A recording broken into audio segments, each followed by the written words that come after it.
finish any remaining work. Ken Lorman reporting. More on these stories at townhall.com. Wesley Financial Group is not a law firm. Hi, I'm Chuck McDowell, the timeshare cancellation guy. In 2011, I founded Wesley Financial Group with one goal in mind, to help honest folks out of their timeshares permanently. Today, I run Wesley with my two sons, a real family business, treating every client and every employee like we'd want our own family treated. That philosophy has helped us grow into the largest, most trusted timeshare cancellation company in the United States. Fortune magazine even recognized us as one of the best places to work. Why? Because we genuinely care. In fact, some of our former clients were so moved by their experience working with us, they joined our team so they could help others to timeshare freedom. If you're stuck in a timeshare, give us a call. Let our family help your family. Call Wesley now for your free timeshare exit kit. 800-226-5454. That's 800-226-5454. 800-226-5454. Lisa Dwyer reports on a savory spill on a Pennsylvania highway. Hundreds of hot dogs clogged up a major highway in Pennsylvania after a tractor trailer crashed on Interstate 83 just north of the Maryland border. The truck scraped a concrete divider, ripping open his trailer, scattering boxes and boxes of hot dogs across the road, right at the end of morning rush hour. Crews scooped up the hot dogs in a front loader, with one first responder saying they didn't realize just how slippery hot dogs can be. 4 people were injured, although none of the injuries are considered life-threatening. I'm Lisa Dwyer. White House Press Secretary Caroline Leavitt this week announced that construction will begin in September on a new ballroom inside the White House. The $200 million ballroom will be built adjacent to where the East Wing sits. Breaking news and analysis at townhall.com. Republican Senator John Cornyn says the narrative that Israel is not providing food for civilians in Gaza is completely untrue. There's a lot of food aid that's sitting there that the United Nations is not distributing because Hamas says we won't allow you to do that unless we're the ones to control it. And then, of course, they will end up stealing it or diverting it for other purposes. Salem News Channel meteorologist Stephen Parr says officials were quick this week to issue tsunami warnings after that Russian earthquake, putting into practice hard lessons learned from a tragedy over 2 decades old. Well, and a lot of this really changed after the 2004 tsunami in Indonesia. You may remember back in the early part of this century, we had a massive earthquake that led to a massive tsunami in an area that was particularly prone to it just because of the geography, the shape of the coast. And that 2004 tsunami left hundreds of thousands of people dead. More on these stories at townhall.com. Are you dreaming of a getaway? Want to leave the stress of daily life behind? Whether it's a relaxing cruise or an adventurous land escape, planning the perfect vacation doesn't have to be a hassle. At Cruises International, they specialize in vacation destinations, land and sea, making your dreams come true. Located at 1721 Moon Lake Boulevard in Hoffman Estates, Cruises International isn't just about booking travel. They're your personal concierge, trusted travel advisor, and advocate. Your preferences are unique, and they'll take the time to understand exactly what you're looking for. From personalized service to their global network of specialists, they ensure that your vacation is tailor-made just for you. It's time to plan the vacation of a lifetime. Call 800-255-7447. That's 800-255-7447 today. And speak to a cruise and vacation expert. Cruises International. It's time to set sail to your dream destination.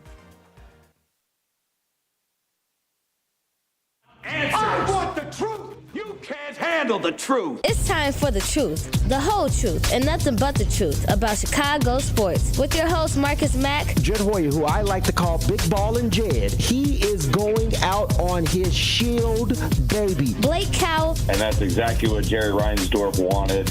Good enough, but never good enough. And Brandon Combs. You've got options at running back. I just think that would be a waste for the Bears. I think it's a waste for anybody to take a running back in the first round. Right here on WRMN 1410, the voice of the Valley.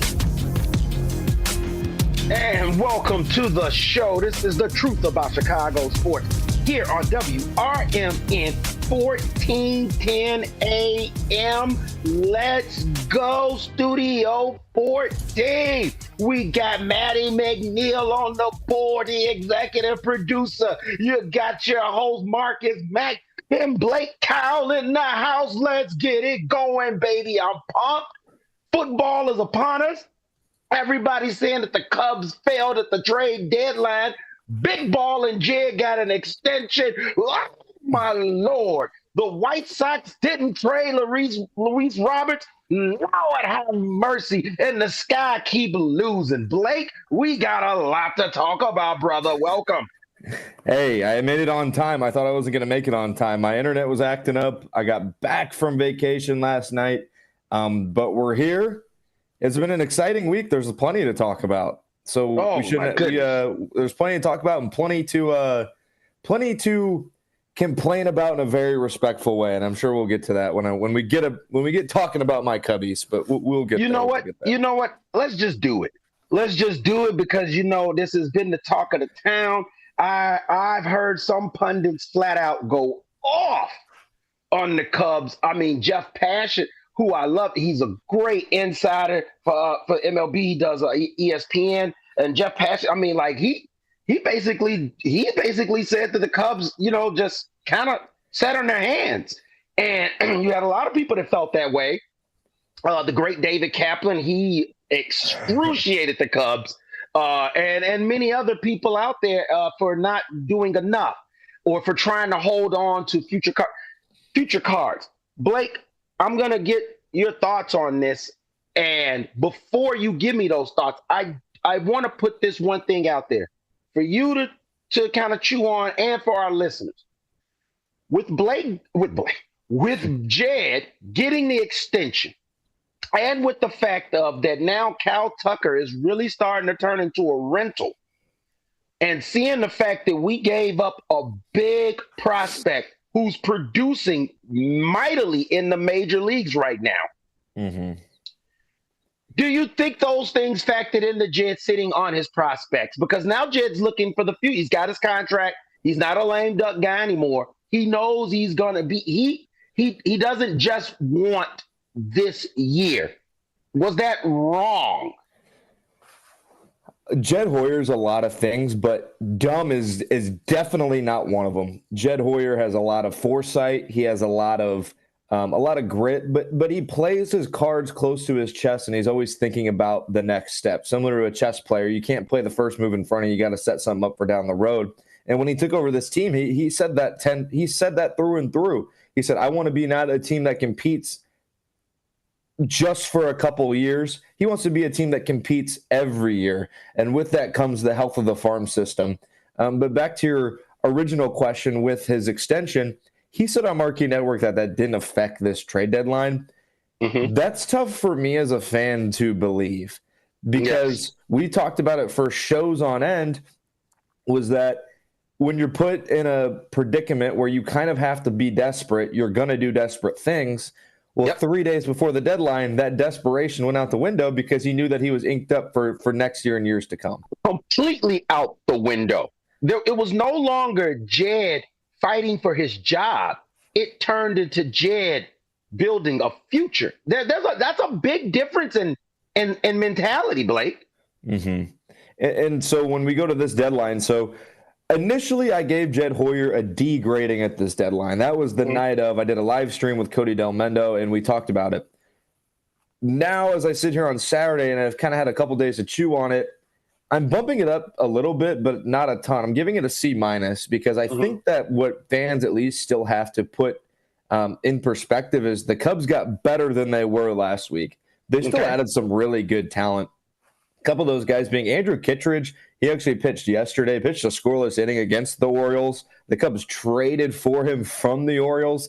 Former St. Louis Cardinal. He's going to be one of those guys that you could see playing in this high leverage role. They DFA'd Ryan Presley. They DFA'd Chris Flexen. Drew Pomerantz hasn't been as good as he originally was when he came with or was traded to this team. They added him. They added Taylor Rogers. They added Willie Castro. from the Minnesota Twins off the bench. Actually predicted him in our group chat that morning and got it correct, so I feel vindicated for that. Yes, sir. Willie Castro is a left-handed bat, or actually he's a switch hitter who's going to play predominantly against left-handed pitching, because if there's one thing that this Cubs offense has struggled with this year, it's left-handed pitching. Willie Castro is currently OPSing 837 against lefties. That would be one of the highest on the Cubs this year. They need him to mash lefties, kind of with Seiya Suzuki in the middle of that lineup. So I really do like that pickup. I thought he would play yesterday. He didn't. He'll probably play today. I guess we'll see when the lineups officially come out. And then on top of that, they traded for Michael Soroka. And this is where I get a little frustrated, Marcus, because everybody knew the Cubs needed starting pitching. Yes. Everybody knew that it was no secret. It was no secret. The cards were on the table. Everyone knew if there's one thing the Chicago Cubs needed was starting pitching. So they went out and got Michael Soroka on Wednesday night. And I said, this is a good signing if it's a depth signing, if it's not your major move at starting pitcher. And if it was going to be your major move, then you needed to add another guy.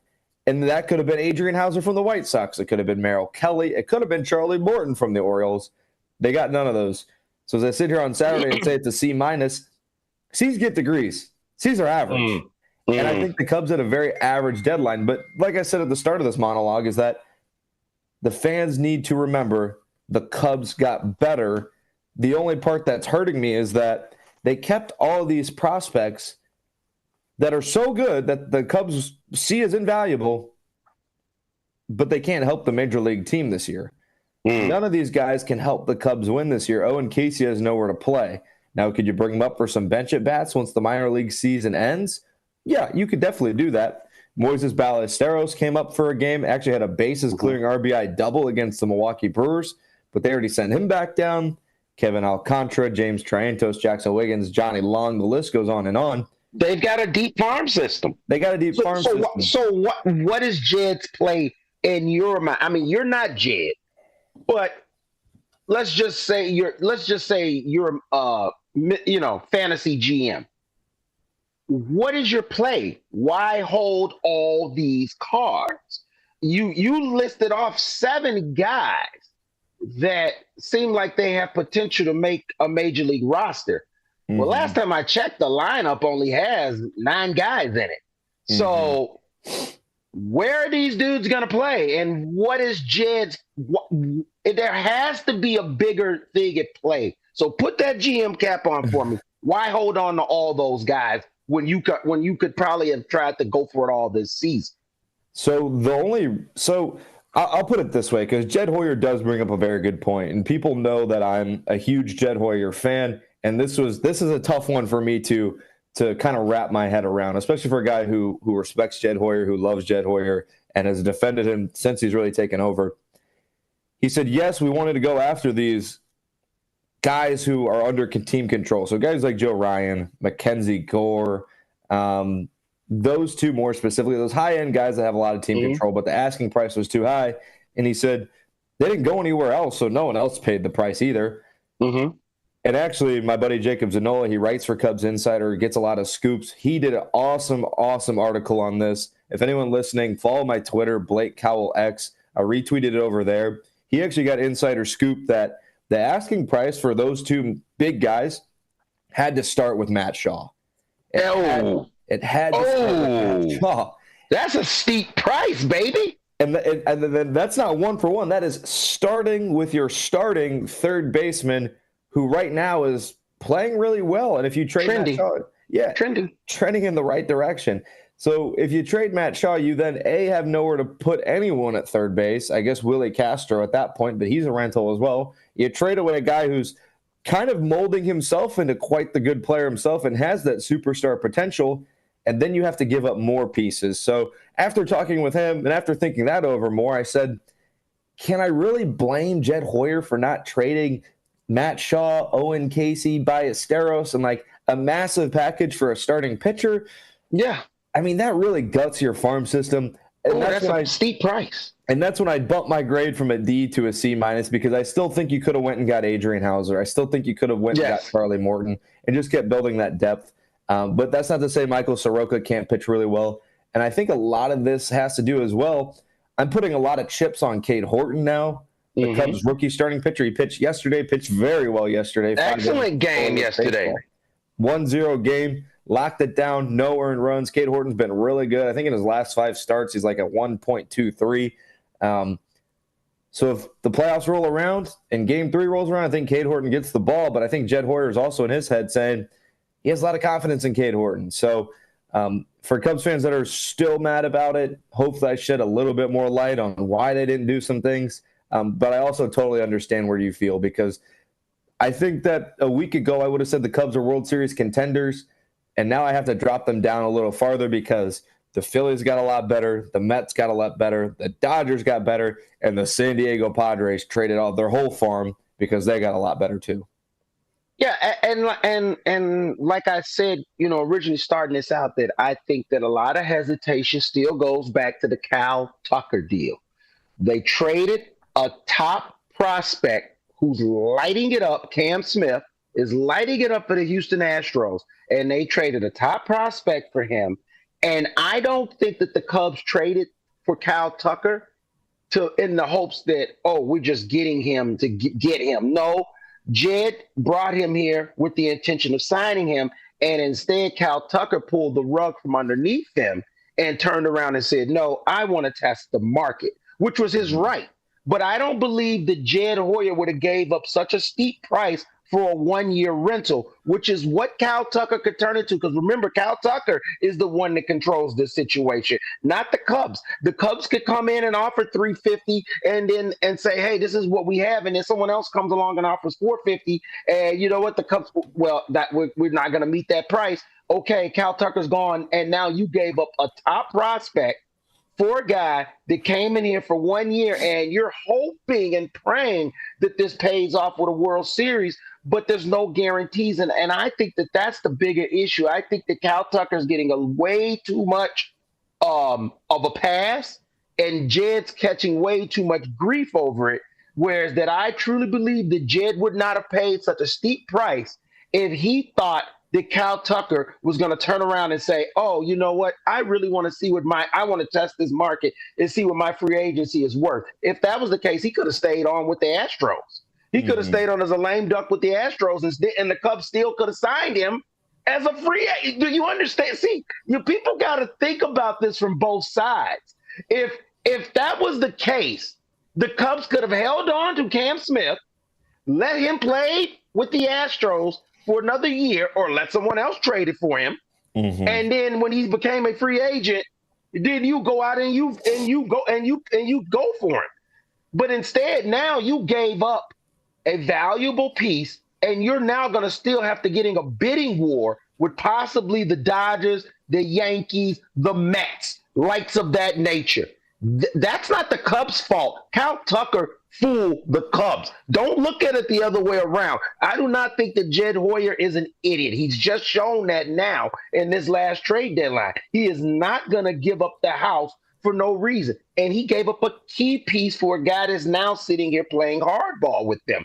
They were not going to trade for another rental. They were not going to give up another top prospect that could burn them for a guy to come in, only play for a half of season, not even half a season now, and there's no guarantees on the World Series. So I don't blame Jed for not paying for a rental. Now, a guy that's controlled, yeah, you want that, but look at what the action. If that's the case, then I'm going for Paul Skeens. If I gotta gut my system, I'm doing it for a guy that's under control, that's a beast with the baseball in his hand, and makes it worth it. I'm not gonna, you know what I'm saying? I'm sorry, the price was too high, and we have to admit that the price was too high, and the Cubs have already paid a high price to bring in Cal Tucker, who is now could turn around and could fleece them and be out the door. Whether the Cubs win the World Series or not, if they do not sign Cal Tucker, the team is hurt twice. Because they gave up a producing prospect, and they lose him. So, people do need to calm down a little bit and understand that this is chess, not checkers. And there's another side on that table dealing. It's not just Jed just sitting out there throwing out contracts and saying, "Hey, here you go, here you go." There's people playing on both sides, and Cal Tucker played the Cubs. Don't make no mistake about it, and that's why I feel like the Cubs are holding on to their guys a lot closer. Like, well, hey, look, we already got played once. Now we're going to be dealing with 2 negotiations and gave up a bunch of prospects. Not doing that. Now we're going to gut our roster and for one guy to come in our starting pitching, but we're probably still going to lose this other guy in negotiations. Not going to do that. Smart move, in my opinion. And I know a lot of people aren't going to agree with it because I know everyone wants the World Series, and so do I. But, man, look, I am so sick of Chicago baseball teams being one and done, whether it's make a playoff appearance or World Series. I want sustainability like the Dodgers, like the Yankees have had for, 20-something darn years. I want sustainability. I mean, hey, the Phillies haven't won a World Series recently, but you know what? They've been knocking on the door every year. Every year, Philadelphia is like, yep, you know what I'm saying? They feeling it like, man, this could be our shot. I want that feeling. And if holding on to some of those younger pieces allows you to have that, I'm okay with it.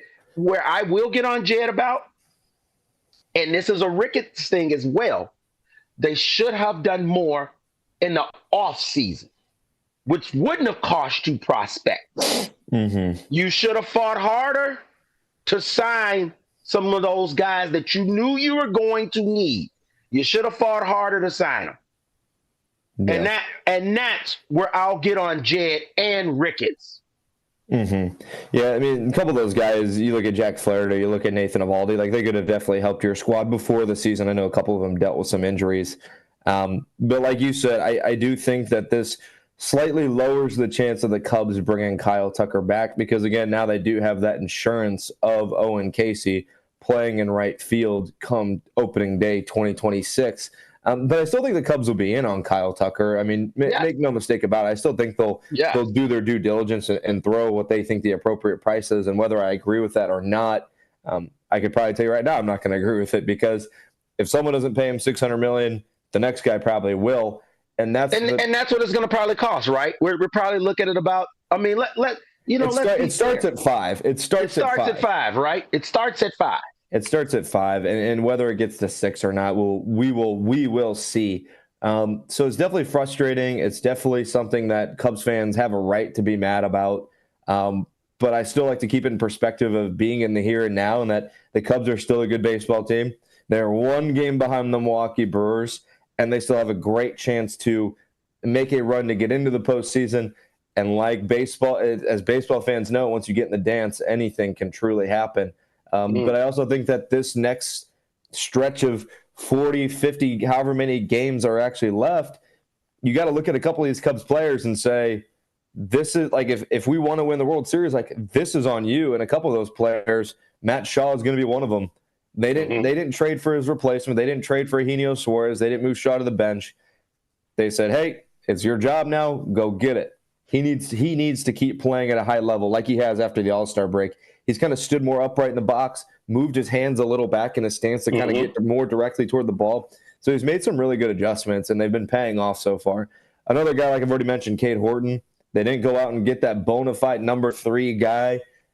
He is going to have to keep pitching at a high level. He's a rookie. It's tough to expect that out of a rookie, but he's been playing so well. I don't see a reason why he can't keep doing that. And then thirdly, it's Kyle Tucker. The guy who you traded for. It's the superstar. It's the anchor of the lineup. He's been struggling mightily. Hopefully, it's fact. Yeah, but there's a reason why he's going to get the money he is this offseason. There's a reason we traded for him. There's a reason he's been consistent. There's a reason he's a World Series champion. It's because he's been here before. He's a baseball player. He realizes that as high as the highs can be, so can the lows, and you're going to balance back out at some point because if you're consistent, stick to your routine. That's how baseball works. He knows that.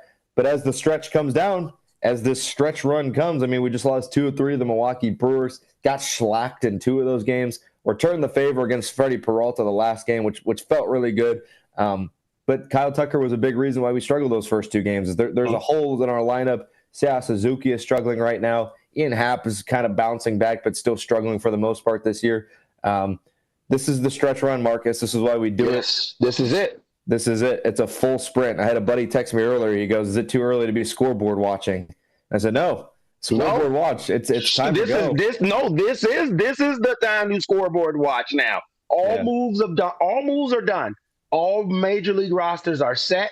This is it. It's the run. Now, power rankings have from ESPN right now, Milwaukee Brewers number 1, Chicago Cubs 2, Dodgers 3, Mets 4, Phillies 5, Blue Jays 6, Detroit Tigers 7, Astros 8, Yankees 9th, and 10th, the Padres. So even after all those moves, the Cubs still sit number 2 in the power ranking in baseball behind a team that had an insane month of July.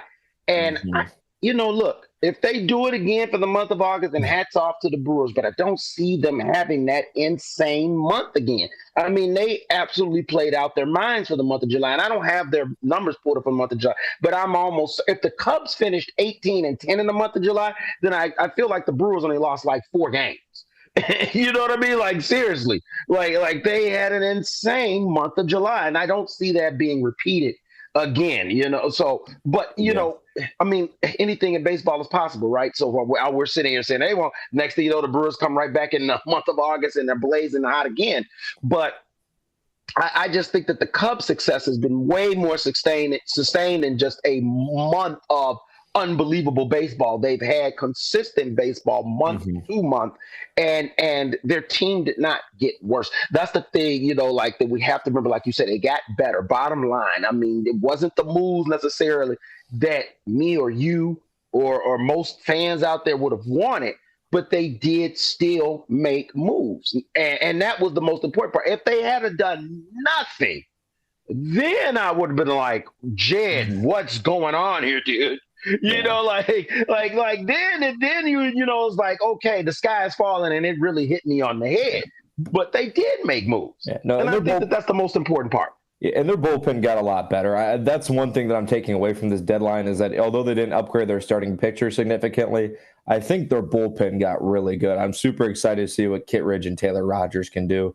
Taylor Rogers has an ERA of 1.23 away from Great American Ballpark. And that's something I think you Cubs fans can look forward to this season is another high leverage elite left-handed pitcher.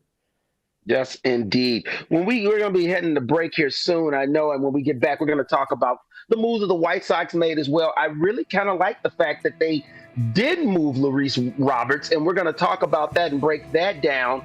We also got to talk Chicago Bears. They had preseason has kicked off. There's been a lot of action going on out of Hallis Hall, so we just got a ton of stuff to get into here on The Truth About Chicago Sports. WRMN 1410. Holla at your boys, Micahs, Mac, and Blake Cowell at 847-931-1410. We got Matty Ice on the board answering your calls when you call us in. Let's talk Chicago sports, and we'll give you the truth here on WRMN 1410 AM. Make sure you go to YouTube. Check us out, WRMN. Typewriters. Why should it be any different for us kids and our cell phones? Distracted driving was the cause of more than 3,000 deaths in 2022. Come on, we're smarter than this. Let's put down the phones and focus on the roads. Drive safe, everybody. Don't drive distracted. A message brought to you by the National Highway Traffic Safety Administration, Project Yellow Light, and the Ad Council. Searching for a financial partner that truly has your best interest at heart? Join KCT Credit Union, where they're more than just a bank. They're a not-for-profit financial cooperative. KCT members are owners, meaning profits go back to you in the form of lower loan rates, higher savings rates, and fewer fees. Experience personalized service that puts you first. Become a part of KCT, where your financial well-being is their top priority. Visit kctcu.org. Each account insured up to $250,000 by member's choice. This institution is not federally insured. Here on WRMN AM 1410, we like to keep you informed and in tune to what's happening here in the Fox River Valley and what's going on here on WRMN. We recognize the importance of local radio to be a part of the conversation and to be a part of the community for the community. You know, we talked about the importance of community theater. But supporting community radio is a big deal too. And, you know, for WRMN, this is a really cool thing that you guys do every day, and a really important thing. You have to have a local media outlet to talk about what's going on in your town. So you guys do a nice job. Tune in to AM 1410, WRMN. Don't forget, you can also subscribe to our YouTube channel at youtube.com/WRMN Radio. Keep in tune and informed on what's happening here in the Fox River Valley, right here on WRMN.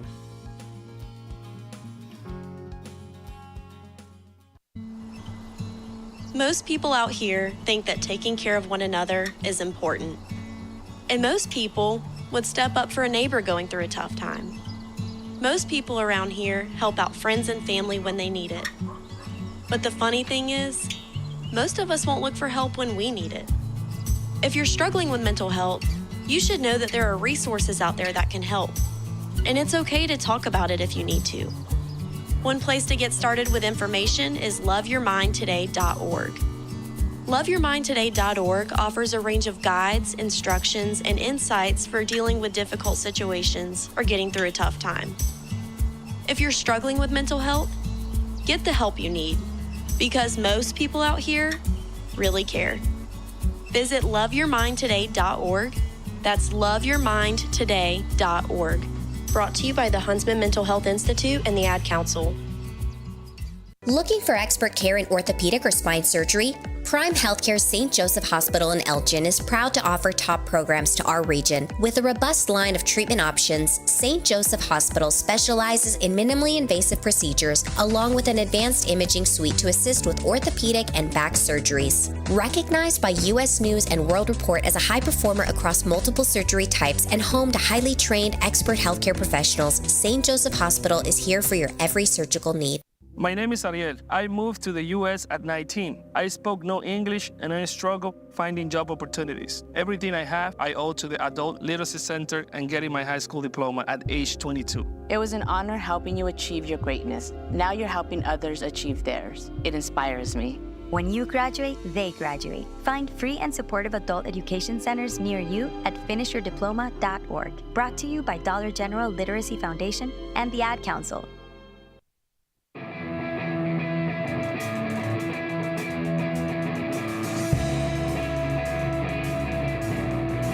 Welcome back to the show. This is the Truth About Chicago Sports here on WRMN 1410 AM. Holla at your boys. Let's go. You are joined by Marcus Mack and Blake Howell as we bring you nothing but the truth here on this Fox Valley Sports Field Saturday. Try saying that 3 times fast. Oh, my goodness. Let's keep it rolling as we talked about Chicago Cubs, who, by the way, are playing today, if I'm correct. I want to make sure I give people the right time on that. 120 Chicago Cubs. 120 Chicago Cubs start time. Matthew Boyd on the mound. Yeah. Oh, yes. And like we said, it was a great game yesterday. You know, I mean, beyond all the trade deadline talk, to be able to pull out a 1-0 victory, those are the types of wins that I love to see. And I know that might not be the sexiest baseball, but to me, that's playoff baseball. That when you can win those games, those grinded out, man, this is tough. No one's getting a hit. No one's somebody's got to make up, and the pitching is holding it down the whole time.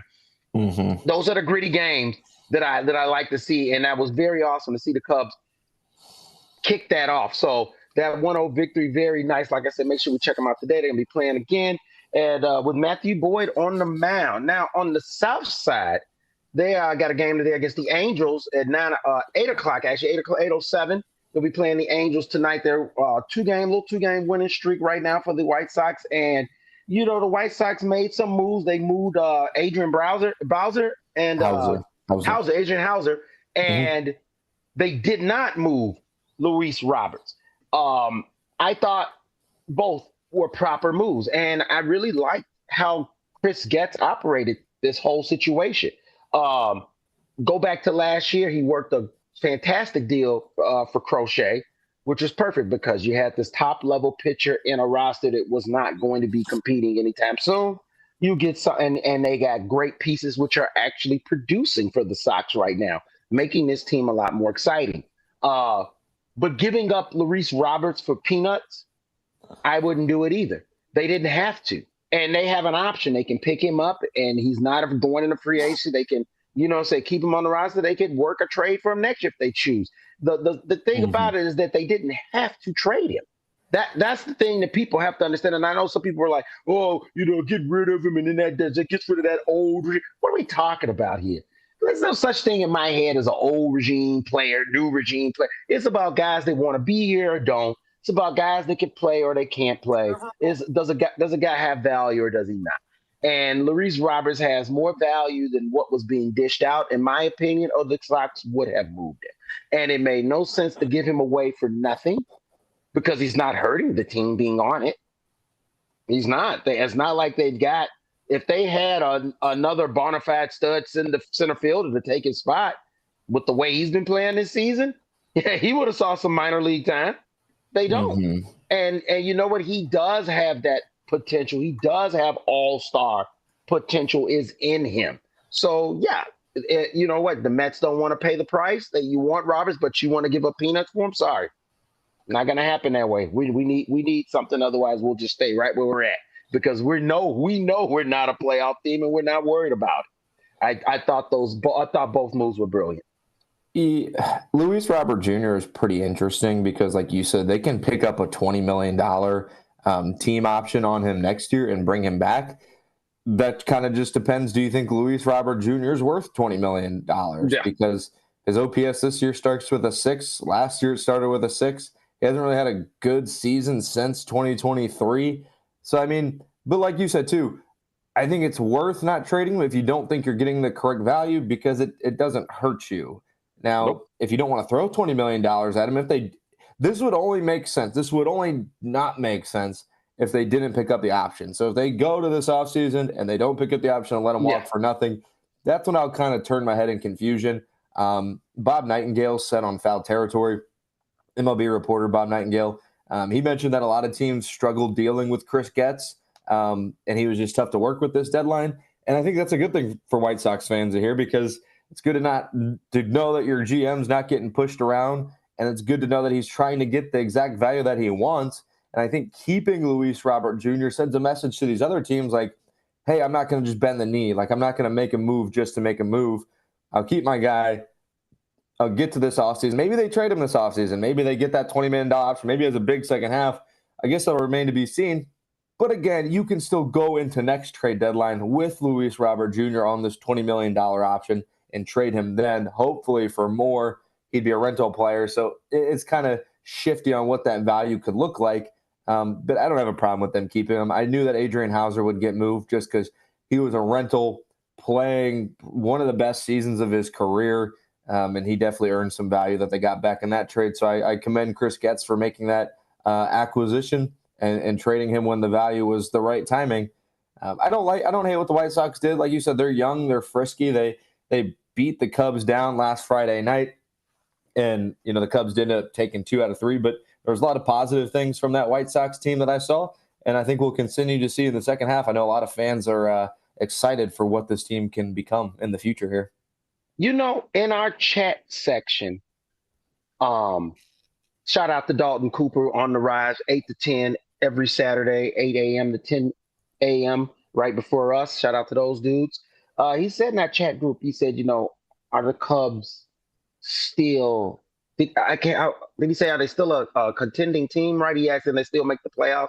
Mm-hmm. And I said, most def. I mean, and I guess I think that it kind of comes off maybe as somewhat of a Debbie Downer because our initial thought process, right, was they're going to win this division and they're going to be the jewel of the National League, and it's a chance that the Cubs might come in as a wild card team. And I'm still okay with that, Blake. See, here's the thing. People have to stop getting caught up in titles, man, and just worry about coming to the dance. I don't care if she invited Chad from across the street. Guess what? She still invited me to the dance too. So I got a chance. You know what I'm saying? I got a chance. And that's what it's about. As long as you get in, you have a chance. And yes, maybe the Arizona Diamondbacks did spoil a lot of front office teams, or at least make them get into a false belief that, hey, we can make it without having to have this bloated, overplayed roster like the Dodgers or like the Mets, that we can make a World Series just with solid, good, consistent young play. And that's facts. There is some facts to that, but you still do have to play ball with the big boys. And I think that the Cubs have done that. I think that they're trying to find an in-between somewhere. I think that the Cubs are trying to find an in-between the Dodgers, or what the Dodgers have been doing, and what the Arizona Diamondbacks are doing. And the Cubs are trying to find an in-between where they are willing to spend money, but at the same time, they're also trying to really believe in their young players, the young guys that they are training and building up in their I'm missing the word, their developmental staff. They're really leaning in on their developmental staff to be able to bring these guys up to par to be the players that they think that they can be. And I'm okay with that, because the Atlanta Braves have been riding that train for 30 years, man. Yeah. And it's worked. And it's worked. How many Hall of Famers have they produced down there? And how many have they had to sign in free agency? From Andrew Jones to Chipper Jones, the list goes on. Great Schmaltz. I mean, my God, what, you know what I mean? And they just keep doing it. Now you got Acuna. They just keep doing it. So, I think that if the Cubs can find that happy medium, I'm okay with that, because the Ricketts have already made it clear they're not going to compete with like an owner from the Mets who's just going to spend their Cohen, who's just going to spend money like crazy.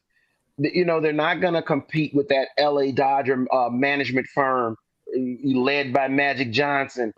And I'm not mad at them for that. I'm not mad at that. I actually like the Cubs approach, Blake, just much as how I like the Sox approach as well. Like, Getz had to bust this down to the studs, but you know what? The way it's coming back up, it's got a lot of hope and positivity to it. And there's not a lot of bloated fat on your roster to hold you down, meaning contract-wise. And I see the same thing with the Cubs. The Cubs are streamlined right now, if you think about it. They don't have a ton of bloated contracts on their roster that are holding them down. They've got a lot of young talent come off the pipeline. That makes you streamlined. That makes you, to me, a much more longer viable contender, as opposed to, like I say, just having this one-time flash in the pants thing, which is, let's be honest, that's what we had from both teams. They made a World Series appearance, and we've heard crickets, you know what I mean? Now what the Cubs are going on 9 years, Sox 20. And so I think that I would prefer sustainability. I love banners. We all love banners, but I do want some sustainability on my baseball teams, contending sustainability. Well, there's a balance. There's definitely a balance. And I think where Cubs fans get frustrated is when you see a clear-cut upgrade in free agency, you immediately want to shell that big contract out. And I don't blame fans, because I do the same thing. I think where I get frustrated is not at the fact that they're not sustainable, but sometimes the Cubs have 1 foot in the door and 1 foot out the door. Because AJ Preller from the San Diego Padres is an absolute maniac. What he did on Thursday was insane. He traded all of his prospects. He traded a number 3 overall prospect in Major League Baseball for a relief pitcher, because he said, you know what? I want that guy. If this is what it takes, I don't care. I'm focused on the now. Now, will that come back and bite the Padres in a few years? I don't know, because A.J. Preller just continues to trade his guys. But that's a testament to the Padres' development, that they're consistently able to do that kind of thing. And I think that's where I get really frustrated, because the Cubs have shown that they can develop these young prospects and build them up. They got Michael Busch for 2 prospects that are flourishing with the Dodgers. They've made other trades where it looks like, okay, we just traded away a good piece. Like, even when they traded for Aroldis Chapman, they traded away Gleyber Torres, who ended up being an all-star, not with the Yankees, but with the Tigers. The Cubs have shown they can backfill that. They've shown that they can draft. They've shown that they can scout. But now you have this plethora of minor league assets that you didn't do anything with. What made the Dodgers so sustainable, and what still makes them so sustainable, is they build their farm up and then trade their farm to help their major league team and then they just backfill with more guys who they draft and develop. And I think the Cubs are so close to that, and this deadline should have been that perfect opportunity for them to show, like, hey, we traded for Owen Casey when he was 19 years old, and now we've built him up to this prospect. Let's trade him. Hey, Kevin Alcantara, we've traded you for Anthony Rizzo. We've built you up. You're a top 100 guy. Let's trade you. I think that's where I'm getting a little frustrated with the Cubs is they're 1 foot in, 1 foot out because the Cubs are not World Series contenders right now in my head. Could that become when October comes, if they're playing the best baseball of anyone, then yeah, you can talk me into it. I'm not going to say the Cubs can't win the World Series because they still can. They're just not a favorite. And a week ago they were. So it's they have a struggle picking one way or the other, and that's how it's been for a few years now. And that's where I'm frustrated because when they went and traded for Aroldis Chapman in 2016, it was everyone knew. They are all in. Like, this is World Series or bust. Like, they made the one move they needed to make this a World Series roster, go win it, and they did. And I really felt like the Cubs were going to get that this year. I really felt like they were somehow going to pull the strings to get Joe Ryan or Mackenzie Gore, where it was, hey, there's your bona fide ace. Go win the World Series now. It just didn't happen. When the reports came out they wanted Shaw, I kind of understood it more. But as I sit here and talk about it more, it's still frustrating. Like, you can still be frustrated while still understanding why they didn't do it. But like I said, I just don't think this roster is good enough, judging by the fact that all those other NL teams got a lot better.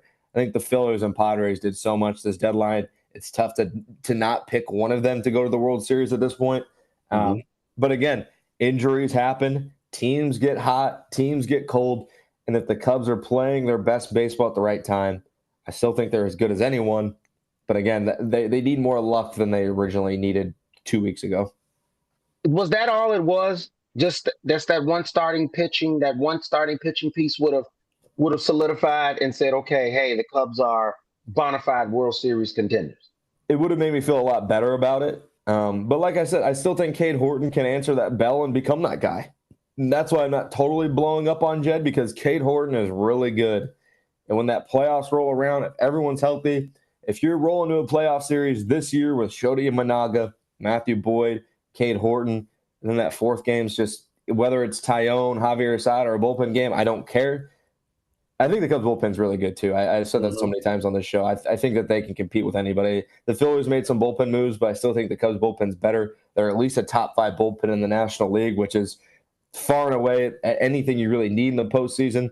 And again, this offense is still very, very good. So that's why it's tough to just throw the Cubs under the bus, because the offense is so good. They could pull up Ballesteros to get some at-bats at the major league level. They have Willie Castro, who crushes lefties. So it gives them more versatility in their lineup. And I think when the playoffs roll around, if you have the Cubs offense, it's tough to not feel at least good about what you could get on the offensive side. Now you have to still have to face high-level starting pitchers, and you're going to have to scratch out 5 or 6 runs. But that is the gamble that Jed Hoyer made at this deadline. He is gambling that his offense is going to be better than that starting pitching in the postseason, and we'll see if it pays off. It's a big gamble. And the thing about it, so Matthew Boyd right now is 11-4, ERA 2.47. That's excellent baseball. That's he's trending. That to me is Cy Young trending right there. You got Shota, who's come back off injury, 8-4, 3.25 ERA. That's definitely playoff baseball. That's definitely playoff starting pitching baseball. And then you got the young kid who's 5-3, Cade Horton. He's got a 3.42 ERA. That again also is playoff pitching baseball. But the problem in there, if like you said, there is an injury, if there is a situation, now you turn to a guy like Ben Brown, 6.22 ERA, no good. That's not going to work for the playoffs. Tyone, 7-6. ERA 4.44. That's not going to work for the playoffs. So there's a lot of things that are just not going to work. From a starting pitching perspective. Now, where it gets interesting. Colin Ray, he's struggled as well. I do see some pitches. He's 8-5. ERA though is 4.25. That's all we're leaning on, is the Cubs having those 3 guys. And you're talking, what does it take? 4 series? You got to win 4 series to get to the World Series or to win the World Series? Well, if they get the bye, then they only have to win 2 to get to the World Series. So And then they got to division win. is key. Winning the division is very key. You got to have more than 3. You have to have a 4th. And I think that's where the frustration comes in for Cubs fans, for a lot of people. And I just think that the price was too steep to pay for that 4th, and I can't get mad about that. That's the part that I can't get mad at. I think they wanted that 4th guy. I think they desperately wanted that 4th guy, but everyone else knew they did as well. Yeah. And if you start asking if the deal started with, and you couldn't budge off of Matt Shaw, if that's where the deal started, then it was no deal. Yeah, and it was no deal. Going. It was no deal. You know what I mean? Like, I've got to take someone out of my starting lineup. They're starting the trend that we brought up, that we raised, that we have looked to put in this position, and that's where the deal starts. Mm-hmm. Guess what? Click. Just like Chris Getz did with Luis Roberts. If you're not going to offer me what I need, click. Sorry, I guess I'm being difficult to deal with, and I don't think that Jed. I think that Jed is very, very much open to dealing. He's just not an idiot. And if you're going to try to gut my roster, I'm not going to do it. I'm just going to have to take my chances. So, yeah, we'll see. There's a lot of baseball left, but like I mentioned, I mean, the Milwaukee Brewers. It sucks that really the other not even superstar loaded team, but the other team that's just playing the best baseball in the major leagues is the Milwaukee Brewers, and they're in the same division. The winner of the NL Central could have home field advantage throughout the entirety of the playoffs, which just puts everything at stake, because it's not ideal to go to a wild card series, even if it's at home, and have to face the top 2 pitchers from the Phillies, the top 2 pitchers from the Dodgers, the top 2 pitchers from the Padres, whoever it is. You want that 5-game series. You want that whoever wins 3 first wins, and especially if you get that at Wrigley Field for the first and the second round. And depending how good you're playing, the Cubs are still in contention to have that home field for the World Series too, if that's how good they continue to play. I don't want this deadline to damper, and unfortunately it has for fans and even me too. I don't want it to damper how well the Cubs have played this season. I don't want it to damper how good this Cubs team is. Just because they didn't have an extravagant deadline doesn't mean that this team just sucks now, because they don't. They really don't. And they have one of the easiest schedules down the stretch in Major League Baseball. This Cubs team can still go win 100 games. Like, that's how good they are. But that's how good they have to continue playing. We talked about it in June. They finished about 500. In July, they finished 14-10. They had a better month in July than they did in June, and right now it feels like they had a terrible month because the Brewers caught them, because they just played that much better. And you know what we do in that case, Marcus? We tip the cap, because that's respect, man on man respect. Y'all played good baseball in the month of July. We played good baseball too. Y'all just were better, and then they beat us in a series. That's respect. Big series coming up soon. It's not next week. I think it's the week after, where they have 5 games at home against the Brewers. That's kind of the first playoff series for the Cubs, because right now they are tied in the division. They are tied season series-wise with the Milwaukee Brewers. They have 5 games at home. If they win 3 of 5 in that series, they will have the tiebreaker over the Brewers, which is huge, because remember, if they finish with a tied record this season, in years past, we saw them play a game 163 against the Brewers. That's no longer a thing. Whoever has the head-to-head tiebreaker will win the division. So if the Cubs can get the season series over the Brewers, now they only have to worry about tying them. They don't even have to be better than the rest of the way. They just have to have the same record as them, and they'll win the division. That's a big series for fans to keep on their radar. It's at Wrigley Field in a couple weeks. Got to deal with who's in front of you right now, which is the Baltimore Orioles. I need them to sweep this weekend. When you're facing a team like the Orioles, who have been down in the dumps, just sold off Charlie Morton, just sold off a couple other pieces, sold Cedric Mullins, a longtime center fielder for the Orioles. You got to sweep those teams. They're down in the dumps. They've gutted their team. Sweep them. Start beating down on teams. There's no more, if we win this series, we feel good. If it's a team you can beat down on, you better beat them to the ground and start stacking some big wins. Yeah, no, that's facts, Blake. And you know, that's a great layout. And like I said, I really hope that we really kind of calmed everyone down in Chicagoland area, because the bottom line is that they're still playing great baseball. The Cubs are still in the position to go exactly where we wanted to go. We just wanted more security, and I think that that's what that's all this conversation has been about all this week leading up to the trade deadline. Even when the day of the trade deadline, that's what this has all been about. It's been about security, and it would have felt better if the Cubs had given just a little bit more security going into the postseason run, because this is what this is now. The Cubs are on a postseason. They're in a postseason run now, and they're in the home stretch, and they're going to have to really leg it out. And it's not going to be easy. Like you say, a lot of teams get better. And the reason that those teams got better is because they realized this is the only way we're going to be able to compete with the Cubs. Make no mistake about it. The Cubs were the bar this year for the trade deadline, which is crazy, right? It's normally the Dodgers or maybe the Phillies or the Mets. The Cubs were the team that everyone was trying to bolster their roster to beat, because what they realized is that, man, if we don't got arms, this Cubs team, their bats are going to beat us down, because that's what the Cubs have been doing. We've talked about the differential and points scored against and points. The Cubs are blasting people. So make no mistake about it. If there is a situation where, yeah, you were like, oh, man, who do we got to get better to beat? You best believe it was teams looking and saying, we got to be better than the Cubs. And again, that's a testament to the team that, again, Jed Hoyer has built, and that's why I trust him.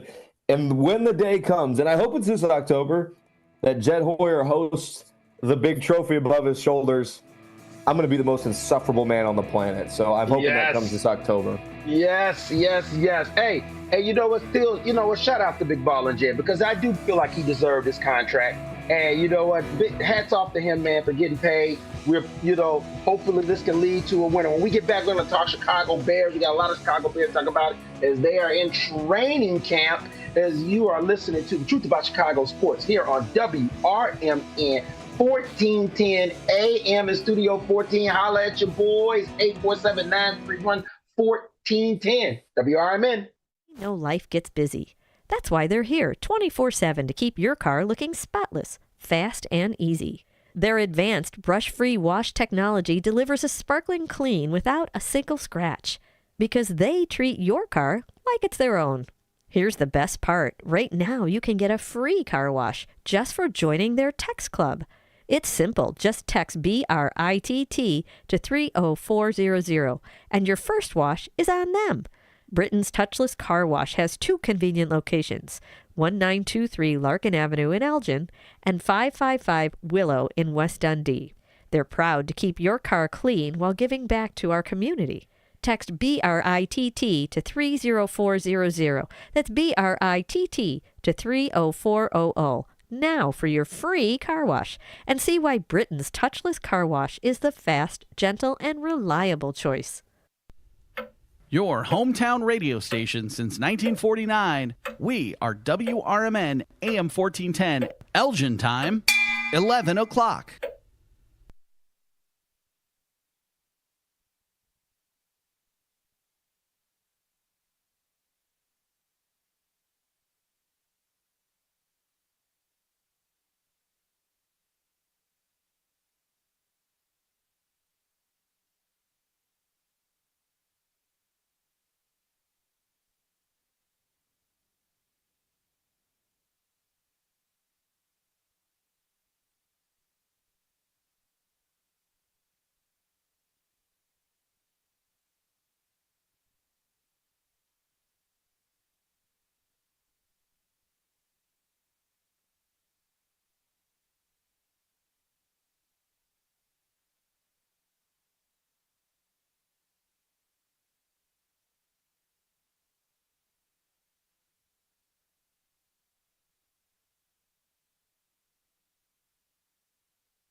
out at managing me.